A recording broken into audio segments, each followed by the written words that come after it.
Uh, you have already explained a while ago, Father, about annulment. And would you explain more about the reasons or examples further, kung meron pa pong mga examples, kung Okay. kailan natin Um, masasabi na divorced? Or I mean, pwede silang magkaroon ng annulment, declaration of annulment. Sinabi ko kanina, either of the three pillars pwedeng imbestigahan, no? What are the impediments? Impediments of age, for example, in canon law, 14 years old for girls and 16 for boys, yun ang legal age. But in the Philippines, according to the civil code, is majority of age, 18 and above. And then pag wala ka pang 21, you still need parents' consent, di ba? So, ayan yung civil law. So, titignan mo dyan, sisilipin mo kung valid ba yung kanila, age nila nung kinasal sila. So, kung underage o kaya bata pa masyado, baka hindi pa yung consent nila baka vitiated, baka may defect. Kasi hindi pa sila nakakapag-isip ng tama, nakakapag-desisyon ng tama, baka wala silang legal capacity to fulfill marital obligations. No? So, from impediment, you can also go to the consent. Yung sa consent, marami kasing kanyan. Cases dyan kasi diyan pumapasok yung psychological incapacity, no? Yung incapacity mo na i-fulfill yung mga obligasyon mo bilang asawa. And then, sa impediments, for example, you have the impediment of cousins, yung first-degree cousins. No? So you cannot marry a first-degree cousin or your brother or sister. No? Gaya ng kwento tungkol na si isang bata, sabi, Papa, paglaki ko gusto ko asawahin si Lola. Sabi na tatay, anak hindi pwede kasi si Lola, nanay ko. Sabi ng bata, hindi kasi si Lola, love ko siya, si Lola, at love din ako ni Lola. So magpapakasal kami ni Lola. Sabi ng tatay, anak, hindi pwede. Si Lola, nanay mo, nanay ko, at Lola mo. Hindi pwede, hindi kayo pwede magpakasal. Sabi ng bata, bakit kayo ng nanay ko? Love mo siya, love kanya, nagpakasal kayo. Si Lola, love ko rin. So in other words, hindi love yung tinitignan sa kasal. Ang tinitignan sa kasal ay yung legal aspects. No? So why can't you not marry your grandmother who loves you very much? Kasi may impediment of blood relationships. No? Consanguinity. No? And then, there are many other forms of impediment. For example, kami mga pare, pag nag-attempt kami na magpakasal, invalid yung kasal namin. Why? Because there's a public vow of celibacy that we profess. So kinakailangan bago kami magkaroon ng valid marriage, magpa-dispense muna kami sa celibacy. No? And that is why there are some priests, though married, they continue to become priests. No? Because their vows of celibacy were dispensed. Or kaya bago sila nagpari, dati na sila may asawa. So in that case, they were dispensed from that vow. Ganon din sa mga madre at sa mga religious brothers na naka perpetual or public vows. No? So in other words, there are things that cannot really render a marriage valid because there are impediments. Ano ba ang impediments? Impediments are obstacles. Obstacles of making a validly contracted marriage. So, from impediments, you go to consensual capacity, yung kakayahan mag-isip. So, sa consent, ano ba ang involved? Dapat mag-match yung utak at saka yung puso. Your will. The will and the mind. No? Or the knowledge. Yung knowledge mo about that person, si Juan, ang gusto kong pakasalan, sabi ni Juana, hindi niya pwedeng pakasalan si dahil nakikita niya kay Juan yung tatay niya, nakikita niya yung good qualities ng tatay niya kay Juan, tapos si Juan ang papakasalan. Ayun pala, vitiated yung consent niya. Kasi hindi yung si Juan ang kanyang pinapakasalan. So hindi nagtugma yung knowledge niya. Yung knowledge niya tungkol kay Juan ay hindi tugma doon sa kanyang kalooban dahil ang iniisip niya palagi yung kagandahan ng loob ng tatay niya, yung mga good qualities ng tatay niya na nakikita niya hanggang nawala na yung pagkatao ni Juan. No?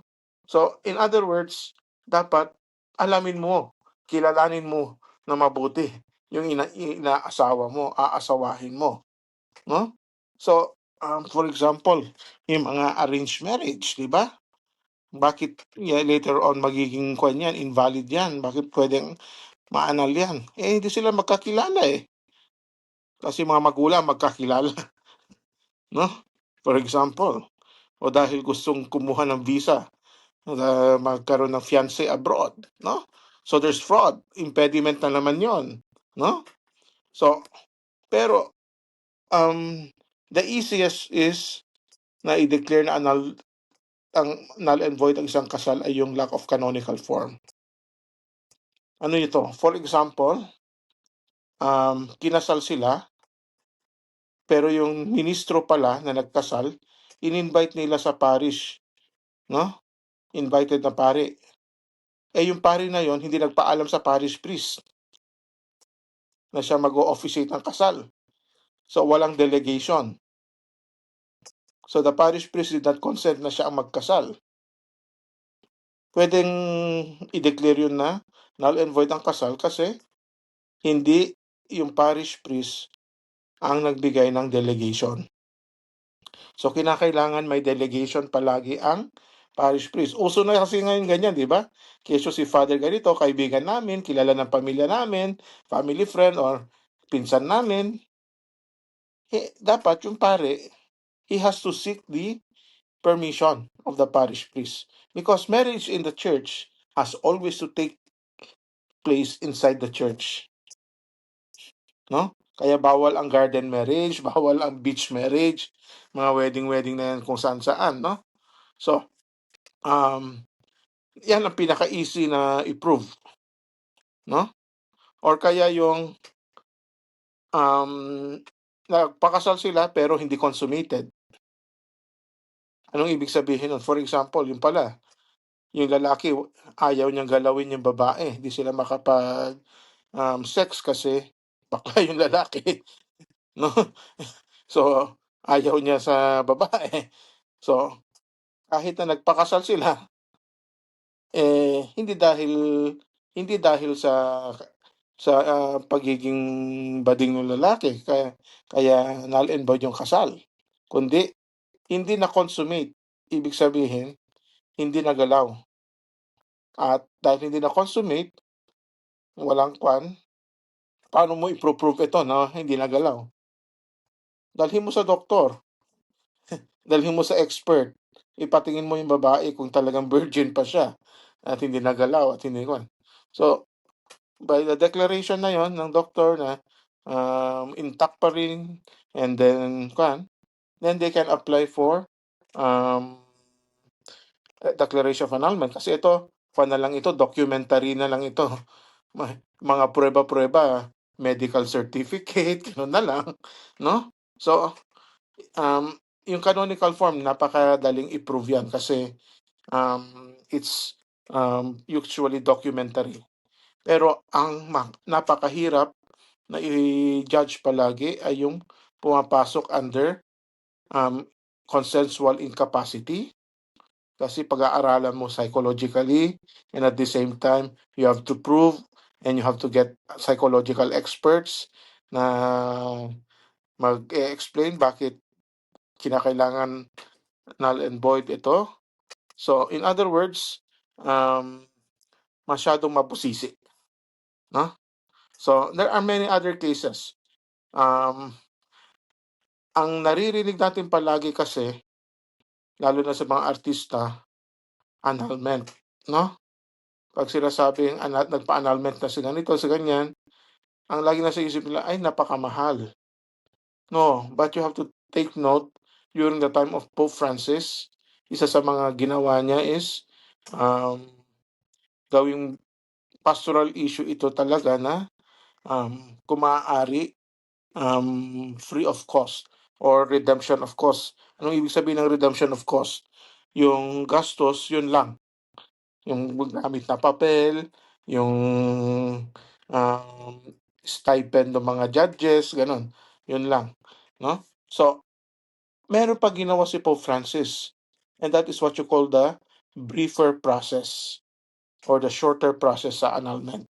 Kasi dati-rati it took years to decide on one case. Kasi ang kaso sa Pilipinas, kokonti kaming mga canon lawyers, understaffed, and then overburdened. Kasi canon lawyer ka na nga, may parokya ka pa, meron ka pang ibang responsibilities. So, it really takes time. So, ano ginawa ni Pope Francis? Through Metis Iudex, yung document na yon, ginawa niya na paraan na merong bagong proseso. And that is what you call the shorter process. And the shorter process entails that a judge will study the case and he accepts it in the name of the bishop, and the judge later on, after investigating, they have to refer it to the bishop, and then the bishop will give his vote whether the marriage is null and void, no? But again, sa briefer process, you have to take note. Both parties have to agree that they will undergo the shorter process. Pero pag isa ang nag-disagree, Hindi pwede, you Father. have to go through the longer one. Ah. Father, I have two follow-up questions. One is about the consummation of marriage. Now, what if, Father, there are two couples and though they have tried very much, I mean, there's this couple, they have tried very much to conceive, but they don't Ah, have a child. Can that be a ground for having annulment? no.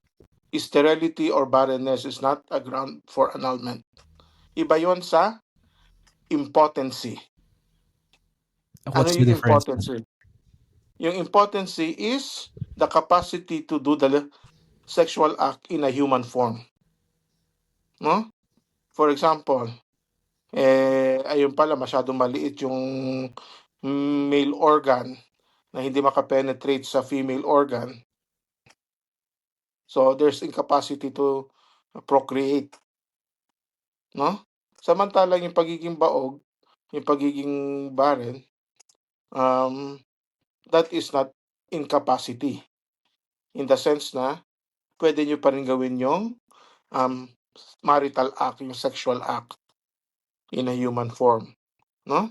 Pero yung impotency ay yung wala talaga, hindi nyo kakayanin na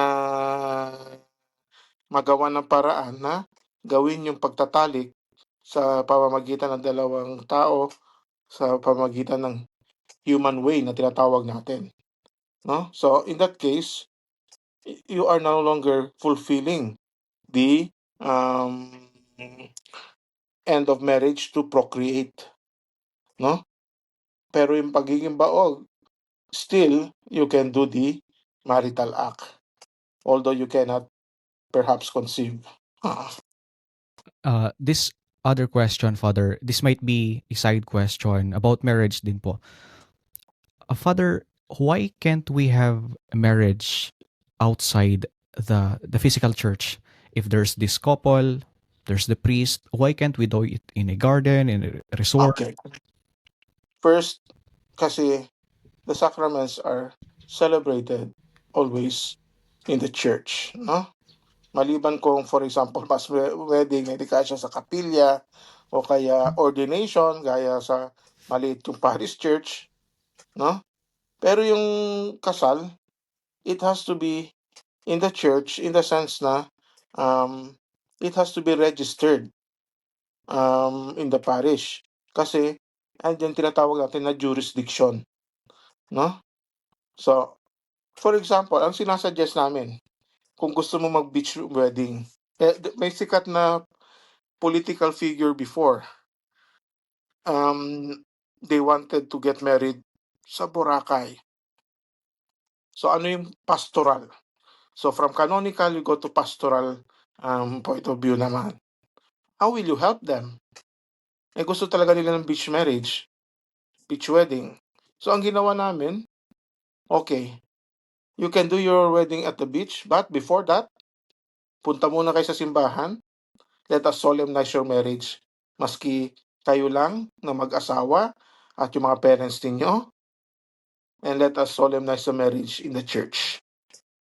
And then pagdating sa beach, doon kayo magmarcha-marcha, mag-costume-costume, but nauna na yung canonical marriage. So, that's always a pastoral, no? Ngayon, ang ginagawa naman simbahan, paminsan-minsan, dahil bawal ang garden wedding, anong ginagawa ngayon ng mga coordinators?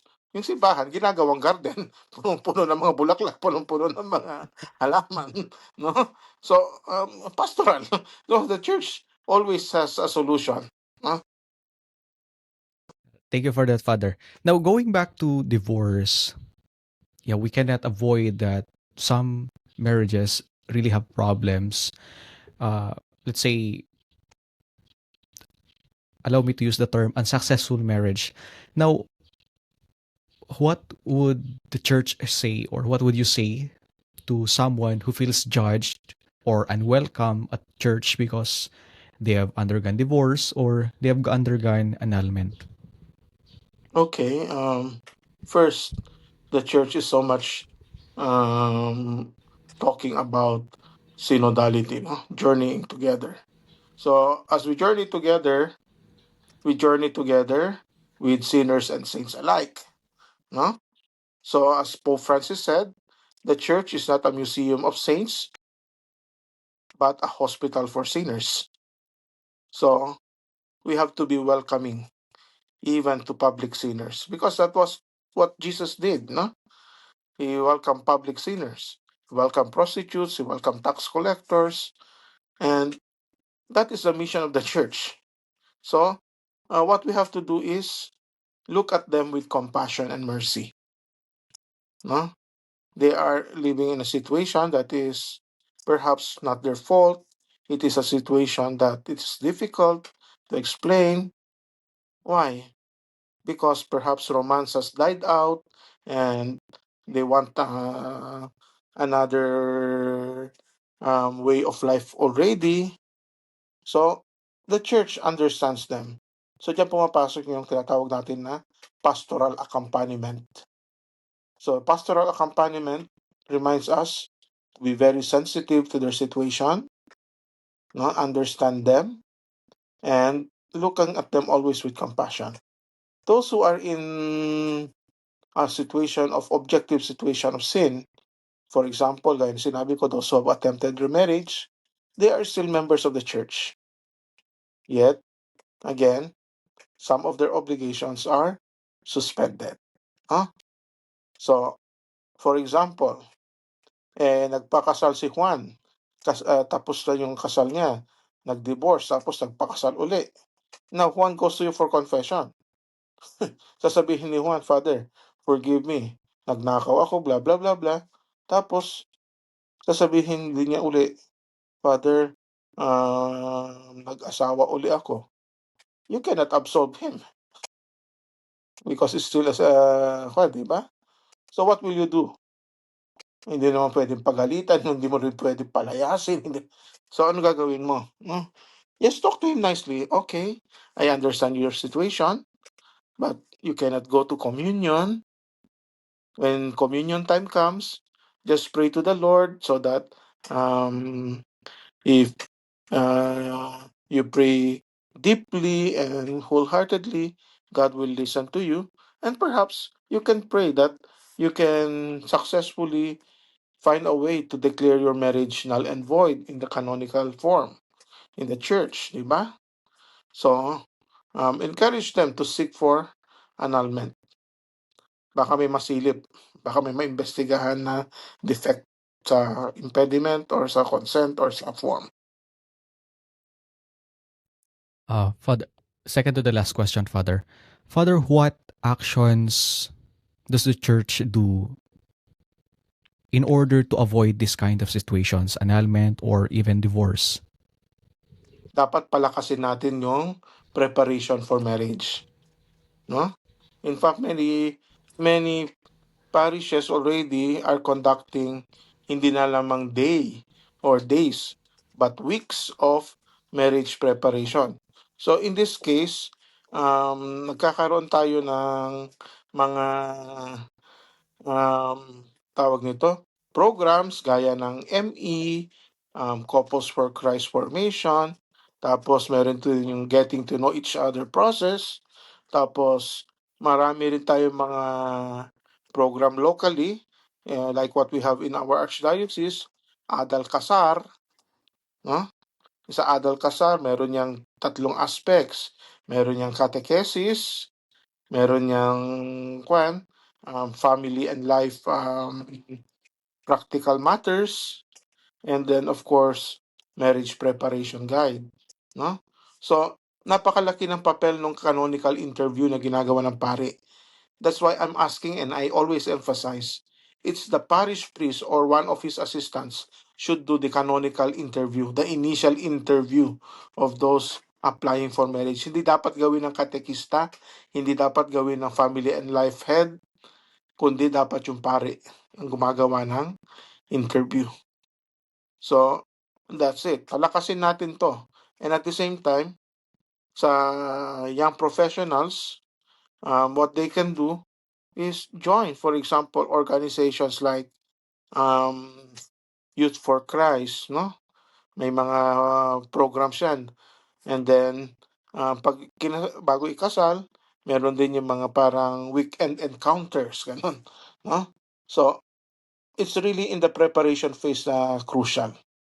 Kasi that's why I always tell, many people prepare for weddings, but they never prepare for marriage, no? What is the difference between wedding and marriage? Wedding is what you do for 1 hour or a day, no? Wedding is when you celebrate the sacrament in the church, you march, naka-gown, naka-belo, naka-Americana, naka-barong, tapos may mga bulaklak, nagpapakain, may party, yung tinatawag nilang boda in Ilocano, no? Yeah, that's wedding. It happens in a day. But the following day, balik ka sa ordinary dress mo, balik ka sa ordinary chores, maglalaba ka na, magliligpit ka, maghuhugas ng pinggan. And those are the things that you do in marriage, no? So, you prepare for that lifetime partnership. That is marriage, no? So, what do you prepare for? You prepare to fulfill your rights and obligations as husband and wife, no? Paano ka magiging responsableng ama kung yung anak mo hindi mo pwedeng pag-aralin kasi wala kang trabaho, hindi ka nagtatrabaho, panay inom ang ginagawa mo, no? So, kung gano'n ka, dapat prepare yourself. Baguhin mo sarili mo, no? Know your responsibilities. And of course, I always tell this to people, especially preparing for baptism of their children. Children are like cotton balls. They absorb what they see. Yung bulak, kapag nilagay mo sa tubig, it absorbs the water.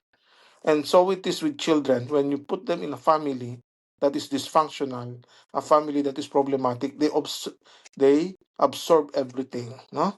So sinabi ko sa mga magulang, kung ayaw niyong lumaki yung anak ninyo na lasenggo, huwag niyong utusan bumili ng Red Horse. Huwag niyong utusan bumili ng sigarilyo kung ayaw niyong lumaki may bisyo. Or sasabihin ng teacher, huwag makikipag-away kasi masama may kaaway.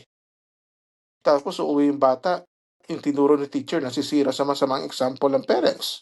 Kasi nag-aaway si tatay at nanay sa bahay, nakikita na nagsasakitan sila. So, what will the children learn? What will they experience? Trauma, no? And lastly, for example, sasabihin ng katekista, wag magsisinungaling ha, wag kayong magsasabi ng hindi totoo. Pag-uwi ng bata, sasabihin ng nanay, anak, pag dumating yung Bombay, maniningil ang utang, sabihin mo, wala ako.